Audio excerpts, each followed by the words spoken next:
প্রিয় শিক্ষার্থী বন্ধুরা, আসসালামু আলাইকুম। স্বাগতম জানাচ্ছি বাংলাদেশ শিক্ষা বার্তার নতুন একটি ভিডিওতে। 2024 সালের এইচএসসি পরীক্ষার্থীরা, তোমাদের এইচএসসি 2024 ব্যাচের বৈষম্যহীন রেজাল্টের দাবিতে যে আন্দোলন ছিল, সেটা কিন্তু তোমরা একের পর এক ধাপ অতিক্রম করেছো। ফাইনালি তোমরা কিন্তু সিদ্ধান্ত নিয়েছো যে তোমাদের রেজাল্ট যে তোমাদের সাথে বৈষম্য হয়েছে এবং তোমাদের রেজাল্টটা যে সঠিকভাবে হয়নি, সেজন্য তোমরা আদালতে রিট দায়ের করবে। এটা কিন্তু কয়দিন ধরে কিন্তু দেখা গেছে যে ফেসবুকে কিন্তু দেখা যাচ্ছে যে শুধু আদালতে রিট করার কথা বলা হচ্ছে, ফেসবুকে আন্দোলনের কথা বলা হচ্ছে।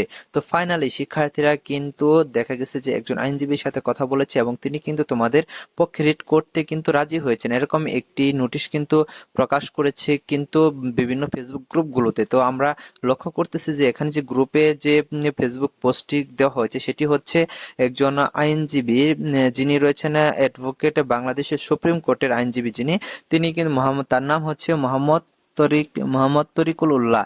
যাই হোক, তিনি কিন্তু তোমাদের এইচ 2024 ব্যাচের শিক্ষার্থীদের পক্ষে কিন্তু রিট করতে রাজি হয়েছেন। দেখতে পাচ্ছ এখানে বলে দিয়েছে ব্রেকিং নিউজ, রিট গ্রহণ করবে জানিয়েছে শিক্ষার্থীর পক্ষের আইনজীবী।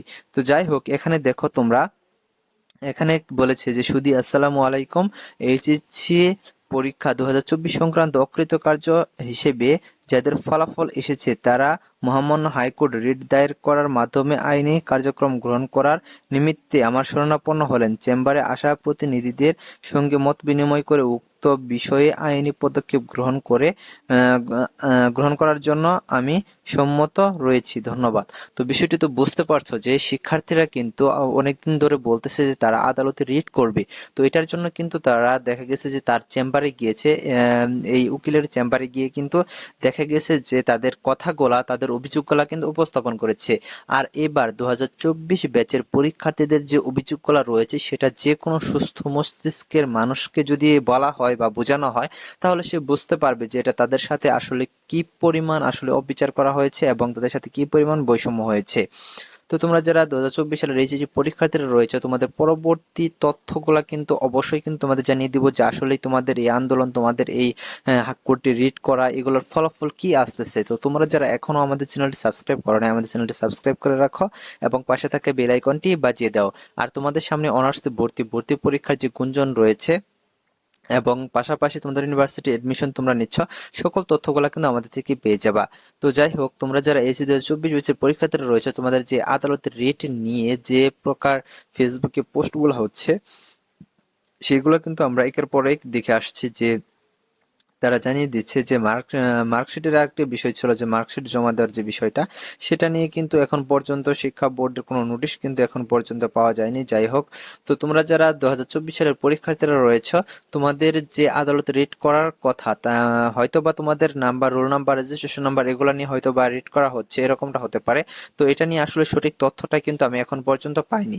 তো তোমরা যারা শিক্ষার্থীরা রয়েছে, অনেকেই বলছো যে তোমরা রেজিস্ট্রেশন নাম্বার, রোল নাম্বার এগুলো জমা দিচ্ছ। তো এটা নিয়ে যেহেতু কোনো তথ্য আমার কাছে নেই, সেহেতু তোমাদের জানাতে পারছি না।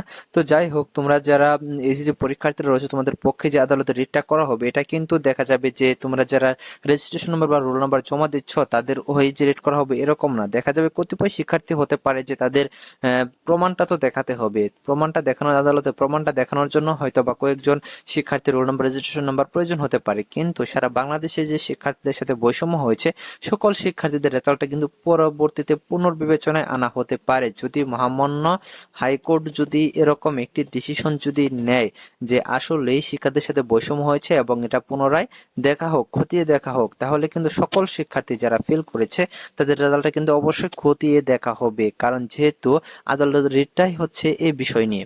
তো যাই হোক, পরবর্তীতে তোমাদের আপডেটটা কিন্তু অবশ্যই খুব তাড়াতাড়ি চলে আসবে।